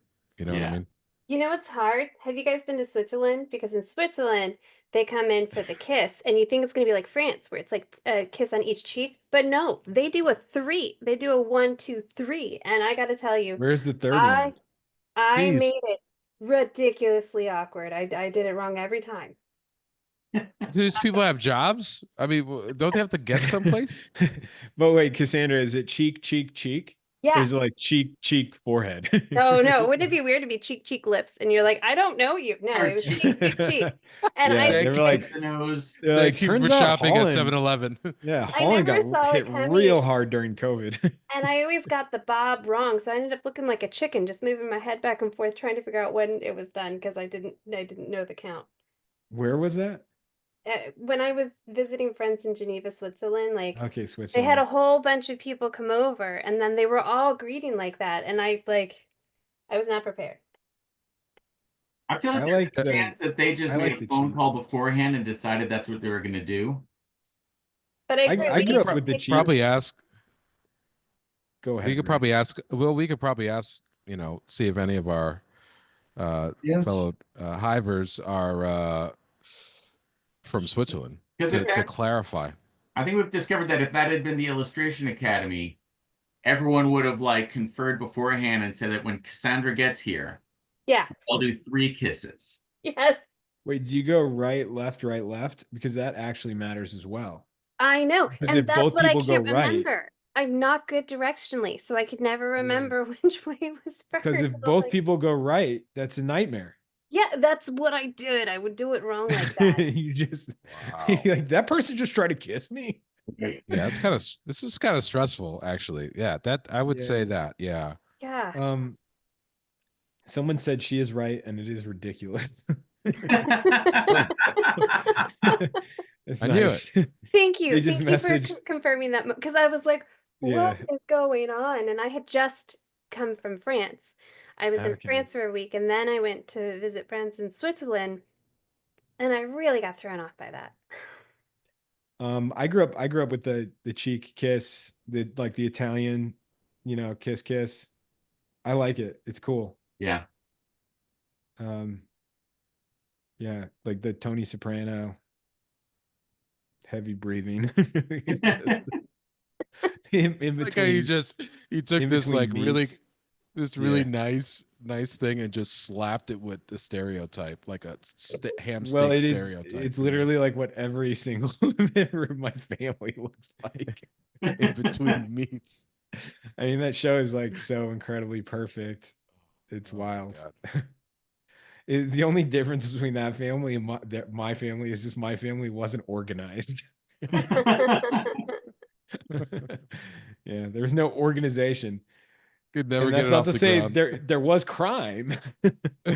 It just was not organized crime. Yeah. Man. So yeah, you guys all have some shameful meeting artist stories. That's how you know they're real. Too bad. Because Pretty good. it's not cool. Timmy asked us a question just so he could just shame us. Yeah, there wow. you go. Afterwards. I feel good, Ray. Do you feel good about your story? I feel great. After that, Walt Reed and I analyzed an original was it like a marquee artwork for that they hung in the theaters for the original King Kong. And we were trying to figure out That's so cool. what medium it was. Okay. And then we dabbed up and then I left. I got pizza. So you need a dab. I met David Sedaris with a high school girlfriend when we were in the middle of a fight. That was kind of fun. That actually feels the appropriate way to meet David Sedaris. So it's just like I think I read about that actually. Yeah. no, this is yeah, so no, we met. I'm It an was Amy really Sedaris quiet. fan. We were just being Or something quiet, different. we weren't like actively fighting, we were just being quiet, and it was hilarious. He was like, I'm picking up on some energy. Yeah. Yeah. And then That's he the signed thing my about book. him. He would Have keep the any of game. you ever seen a signed David Sedaris book? Not a signed one. Well, I mean, he signed, he does a lot of book signings, so they're pretty common. His signings, he draws a cartoon in every book he signs. Oh my And- God.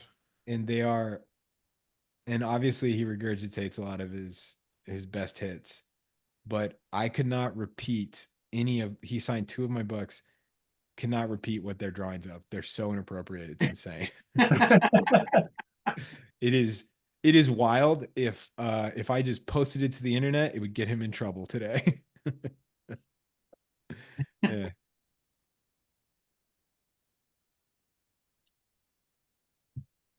So maybe you could blackmail him then to come on Drawing Hive. Oh yeah, I'm sure. As a Actually, guest, that's not a bad idea. See? Blackmail victims make the best guests. Right. Can that be the Drawing Hive t-shirt we make someday?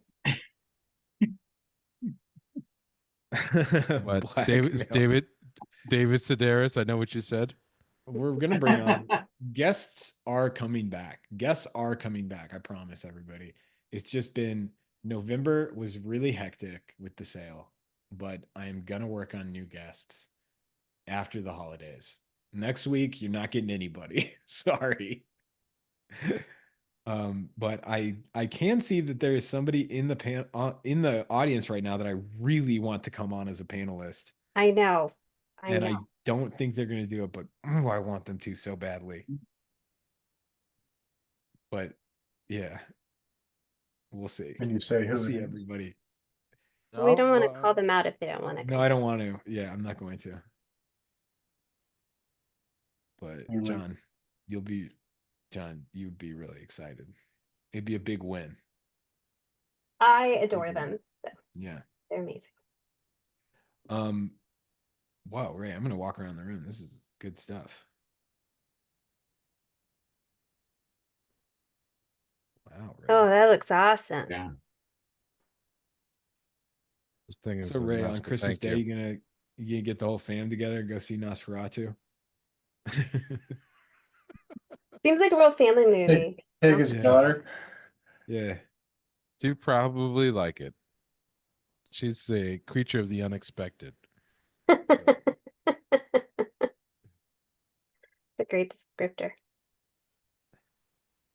wow. Some great stuff. Some beautiful drawings. Oh, John, that's lovely. Mhm. It's funny that hey, let me do this. It's so Defoe. the perspective on it is so wacky because I have the camera aimed down, so Yeah. it looks really out of yeah. drawing. Oh, wow. No, that's Oh, yeah. Oh yeah, before it was awful, and I wasn't gonna say anything. Well, Now it's it was kind of great. wacky. Somebody just asked if we would put four photos of ourselves as reference, and it'll never happen. So many people have asked us to do that. We're never gonna do that. Of the panelists, Yeah, it's never gonna happen. I think we should do a Timmy night appreciation night. A producer Yeah. appreciation Not a night. I chance. nominate Timmy. No, you know why? Because you know what? Some of them, sure, I'm gonna be really sweet and really nice, but there are a few people I know who have, Just rip us apart. yeah, who have some bones to grind with me or whatever to grind. They've got stuff to grind, stones to grind. I don't know what that phrase is, but they would definitely go to town on me as far as it Yeah. would be rough. Yeah, so we just have to make Yeah. sure we don't invite Dale, and you're good. Yeah. Okay. Yeah, no, we'll never do that. Somebody did say, Ray, you'll like this on the topic of meeting famous people. Loving the Raymond Bonilla work on Magic the Gathering cards, Look at that. I know, it's pretty particularly amazing. the March of Machine Swamp. Oh, nice. Can you tell us a little bit about your Magic the Gathering extravaganza? I'm doing work for them for past what handful of years. It's been great. It's been a lot of fun. It was a cool sort of cyberpunk painting, a cityscape painting in like futuristic Japan. That the person is whoever said that is talking about. So that was a lot of fun to paint. That was an actual oil painting. How many have you done by this point, Ray? That have been released. Yeah. Wow, that's such a great line too. Yeah. Well, yeah. So released maybe five or six, but yeah. That's so cool. Is there always a chance when you work on one of those that it goes nowhere, that it doesn't ever release? It hasn't happened to me yet, Okay. but it has happened to people that I know. Okay. For whatever reason, it changes up, or Yeah. yeah. So no, that hasn't happened to me yet. No. Yeah. What is the It could. what is are there any aspects of like when you work on Magic the Gathering that's like kind of unique to that process or working with them? I think you're basically working. The unique thing about it is like every wave of art that you work in like whether it's like March of the Machines or Duskmorn, which was like kind of like 1980s horror set. They all have their unique visual identities, and so you basically have to work within that visual identity. And I like it because it's like something that I always end up painting things that I normally wouldn't paint, which is pretty cool. That's great. Yeah, because for anybody who doesn't know, like Ray, most of your paintings end up in a gallery and are probably not very fantastical in that regard, right? I wouldn't say that. Yeah, I would say The fantastical is not what I'm going for I with my gallery work. Not a I lot always of assume that wizards live in those houses, though. Yes, Beautiful and that's light.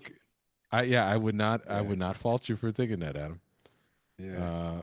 But yes, it's really different from my gallery work, which is actually really nice, because it just it's a change of scenery for me. I was just gonna say, does that kind of allow you to hit the reset button, give you some longevity with what you're doing?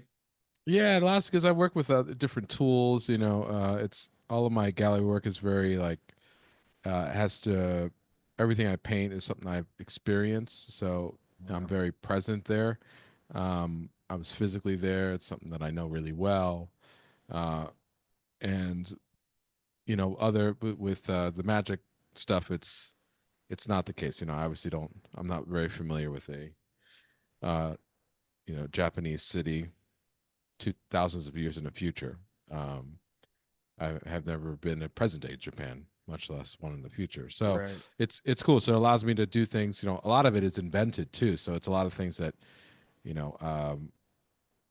don't exist in real life. So how do you go about doing that? And so it allows me to stretch my illustration muscles quite a bit. And I really do enjoy doing stuff like that.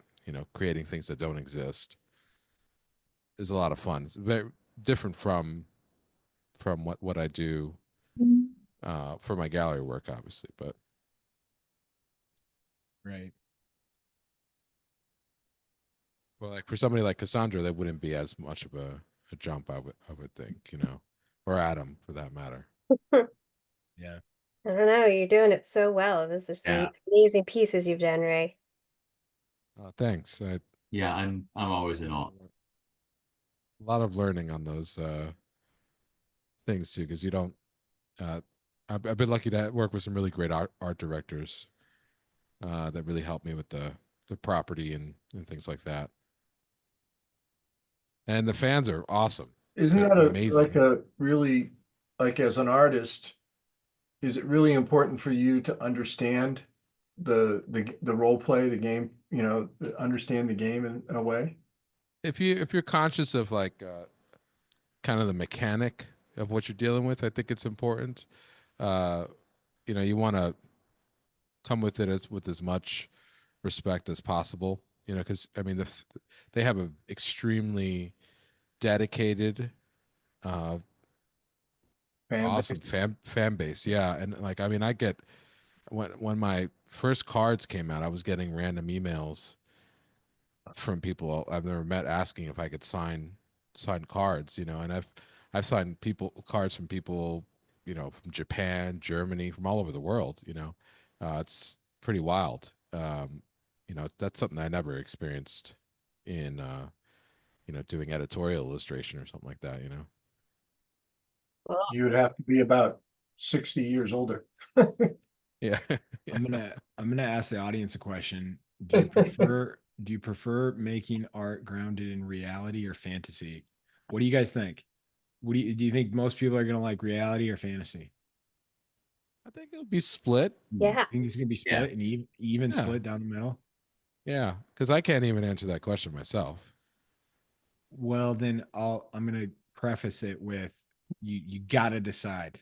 You have to pick a side. You have to pick a side. You got to pick the side that is over under. No, I'm gonna do a poll. So Oh, okay. we're Yeah, doing a do full wanna- poll. So I we're, love we're the gonna have polls. we're gonna have a full. We need to do polls more often. Mm-hmm. All right. Okay, so how many of us have drawn Willem? 3? Or Yeah. Yeah. Well, actually, I started to, but then okay, so there's 4. drew John Stewart instead. Adam does all of them. The John Stewart version. Yeah, I drew That's John. okay. I love John Stewart. The what the hell is going on with his mustache on the right-hand side versus the Yeah, left-hand I know side? there's this weird got- like twist up, this right. Like curl. he's like waxed on one side and like Pennsylvania Dutch on the other. Yeah, I know. It's an odd mustache, and it looks like a mistake when I paint it, but it's in the photo. Right. Yeah, he's got a little flyaway there. It must be the humidity. Mm. All right, pretty close. It was 55% fantasy. So fantasy wins.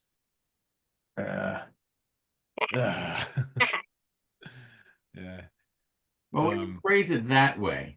I Fantasy. like Yeah. fantasy. Fantasy, no, I know. Fantasy. No, I said the idea of fantasy wins. It's like going like, well, what would you rather have? Your fantasy or reality? I like that you made it sound like a 1940s radio show. Yeah. Timmy really made this a dark poll. That's why we don't do these anymore. And now I remember. Oh, because I used to always try to like they were never like very scientific. It'd be like, do you like cats or dogs with an Yeah. exclamation mark? Yes. In parentheses, Yeah. pig dogs. Oh, also our guest that is not to be a guest tonight, but I wish did text me this photo of their Halloween costume from this year. Oh, it was so good. Yeah, let me share it. So it's Audrey. Audrey. I know It who blew it me is away. now. Okay, Audrey, this is an amazing costume. Whoa. And it's She made like a stop motion of going up and down the steps too. Yeah, but I was blown away. but the costume is Nosferatu 2. I like that. The sequel. Brilliant. Pretty awesome. Audrey's Really pretty amazing. Audrey's amazing. You want to see some awesome, hey, for the 55% of you that like fantasy art and the other half that like art, you should go check out Audrey's. Guaranteed Audrey was the deciding vote on that one. Yeah. Now everybody that said reality is like, dang it, I should have voted fantasy tonight. Audrey's here. Yeah. Audrey's got an incredible I think it's a Gandalf. Oh Piece, yeah, that's right on cool. the Instagram stories. It's so good. Oh man. pretty much Yeah, I'll drop a link. Beautifully done. anything she touches is incredible. She's Yeah. I'm very happy that she will never be a guest on Drawing Hive because she's too good. And anybody wondering, I just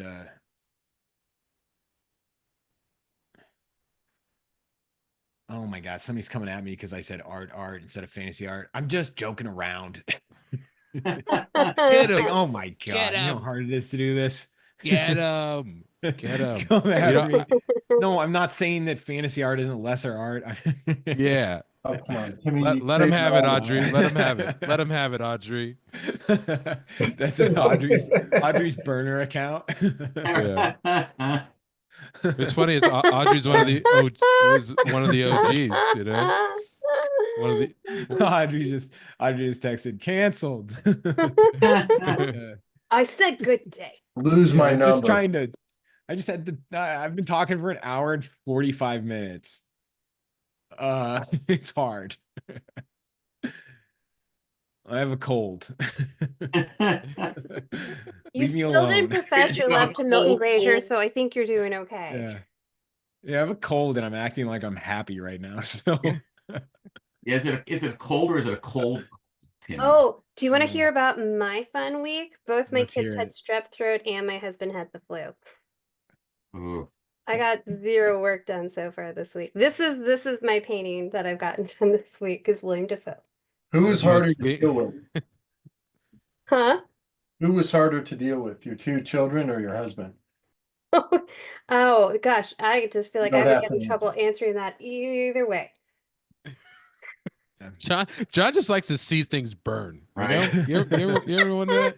yeah, he's the Joker. He just wants No, to he's catch just the tire. with a little pot. I'm gonna stir that pot. Yeah. Well, I was gonna push that fantasy thing real hard, but The- Timmy and his true feelings about fantasy art, but that's okay. everybody, I love fantasy. Dune, amazing. It's the best. So fun. This is so fun. Yeah, no, This is big providing fantasy. all the Dude, entertainment I need okay. after sick I people. don't even Technically, like, I Dune's don't even, science fiction to me, wait, so wait, you're gonna get oh, hate about that. I don't care. At this point, I don't care. Yeah, the same person gave me Dune sci-fi, not fantasy. Well, it's pretty fantasy to me. Get him, No, I was Audrey. just gonna say, I personally, my only gripe with the SNL movie was that it had a little too much fantasy in it. That was a reasonable gripe, especially when they were Yeah. like, almost vilifying real people. I don't, based on what you're saying, I haven't seen Yeah. it. Okay, You so know, on I the reason this uh, gripe came up, this is really quick. Since Christopher's in town, we wanted a show to watch together, and we started watching Band of Brothers, Mm. which is a fantastic show. It still holds up Absolutely. it holds up really, really well. But before each episode, there's interviews with a lot of the characters that are featured in the show, and many if not all of the main characters are real people, right? Okay. And not all of them are portrayed very like well. Glorified. Yeah, some of them are villains kind of in the show. And they Not interview villains, them. but they're made to look like buffoons kind of like in the show. And you start to realize like, well, these are real people that really made a pretty huge sacrifice, and the reward is like getting like, you know, kind of dogged on by an HBO series. But anyway, there's a scene, it's like towards the end of the series where your main captain is talking to a soldier, and it's the war is in, like the war in Europe is over, and they're saying their goodbyes, right? And they're in France, and they hug each other, and the whatever you name the character John, the John is the soldier that's leaving, and the captain is like, the narration happens, and the captain is like, and that's the last time I saw John. Unfortunately, he never made it home to Omaha. He perished in a car accident in Germany 3 weeks after this meeting. And then, like 10 minutes later, it cuts and it's like John being interviewed, and he's like 85. And you're like, why did you do that? What? It was just like, it wasn't even, he didn't even get an on screen death. They just were like, kill him off with the narration. And we're done. And you're like, his whole family was there in like 2001 when it came out. They're all around the TV. They see the war, they've watched the whole series, and then they kill him off in the narration. And you're like, John must have been a real jerk on set. John must have done something on that set. It's one of the Wow. strangest things. Sorry, Ray. That's really I odd. know. I was gonna defend you, and like I have a friend who, her and I have gotten into many arguments over the fact that she says that she does not like fantasy, but she absolutely loves Harry Potter. And I'm like, you do realize that doesn't make any sense, that Harry Potter's fantasy. And she was adamant, like, it's not fantasy. What is it? What genre is it for them? That's a good question. It's a superhero movie. Huh. It's a tough Superheroes are one. just magic. Those are all fantasy movies too. That's what I said. I said they're literally gnomes Right. and goblins and dragons Trolls. and trolls. It's pretty fantasy to me.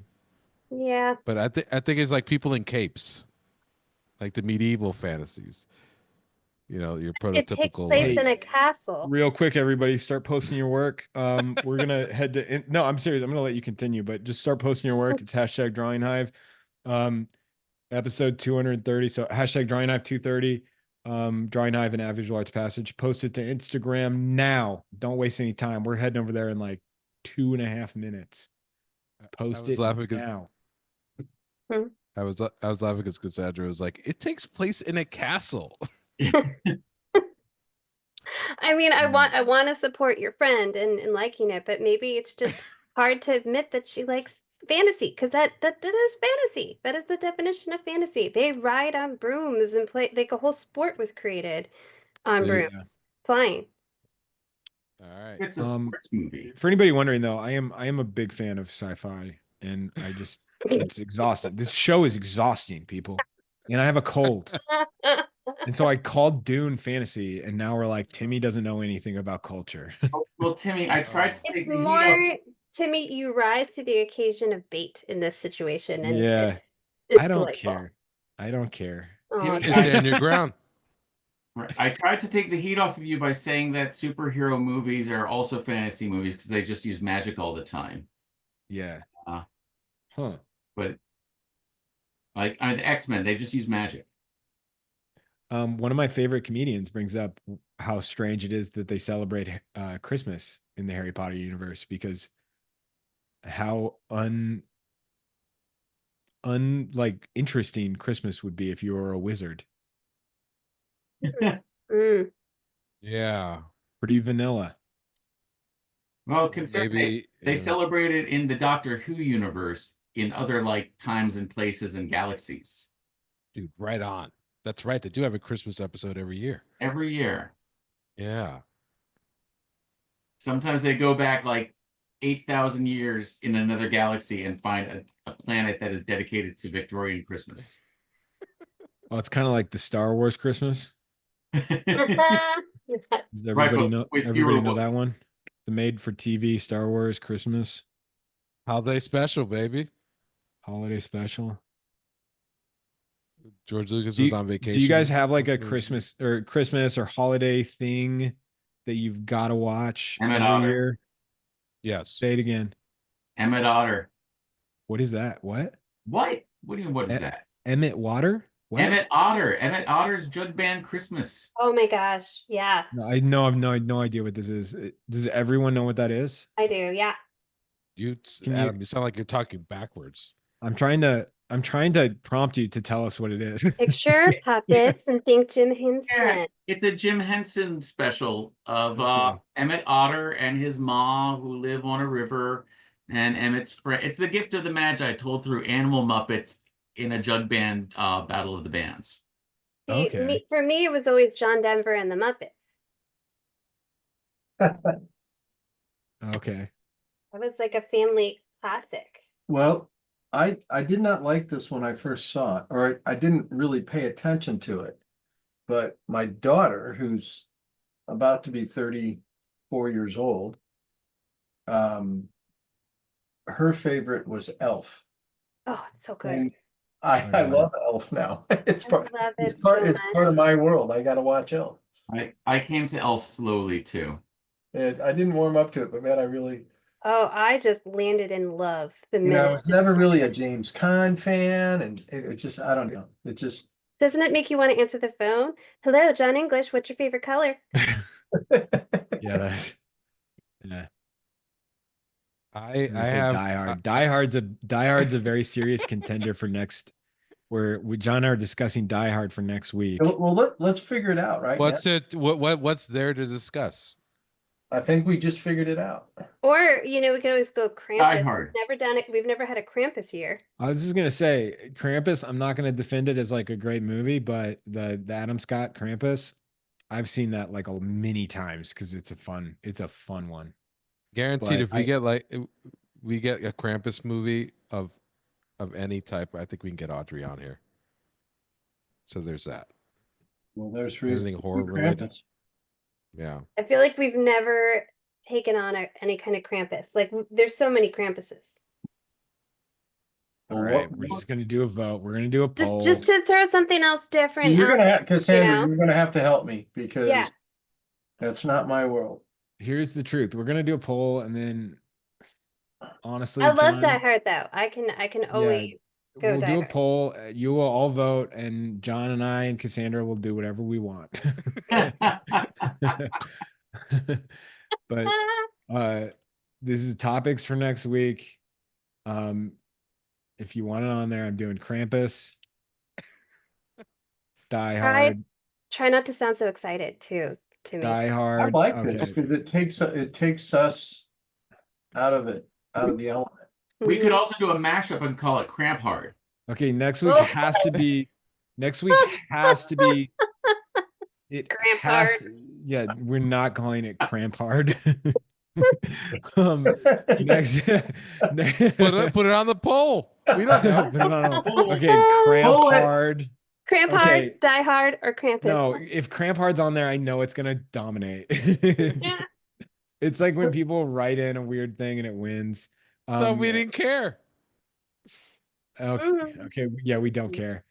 Anything else everybody wants me to put on here? That's it. Yeah, That's I it. mean, We're doing yeah, those three. Okay. yeah. All right. I'm gonna launch this poll, and we will see what happens. I was gonna say Mm. I have a new Christmas tradition watching a movie.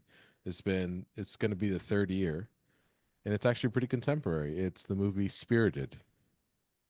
Oh, that was a fun one. Yeah. I absolutely love that movie. Really? You seen that one, Timmy? Isn't that Anybody with seen that one? the one about the horse? No, that's- Spirit. That's No, Spirited. Spirit. Spirited Away. No, not Spirit. That's Miyazaki. Yeah, I don't know it. I don't know it, but you know what? We're heading to Instagram. You mean the Will Ferrell one, right? Yeah, Ryan. Yeah, Real Ferrell, Ryan Reynolds. Yeah. Also, I love Oh, I've Olympic seen with that. Carol. That's good. Yeah, that was fun. All right. Cramp hard won Whoop, by a whoop, lot, whoop. by a Let's go, substantial Adam. amount. my We my did full it. confession after saying that is I don't think I'll be here next week. I think I have a gig. No, Well, no. I'm excited to get a couple Krampuses because I just was thinking the other day, I was like, we've never done Krampus. I just thought that could be fun. So I like To be totally honest, it blends two things I love. So yeah, Krampus. So and we're Die doing Hard. Krampus? Great. and Cramp Die hard. Hard. We're doing It's a cramp hard. combo. We're doing Combo Cramp week. Hard, baby. Really, so many. All the inboxes I send the email login to are gonna block that. um, you guys ready to see some art? Yes, let's look at some Let's awesome do art. it. Let's do it.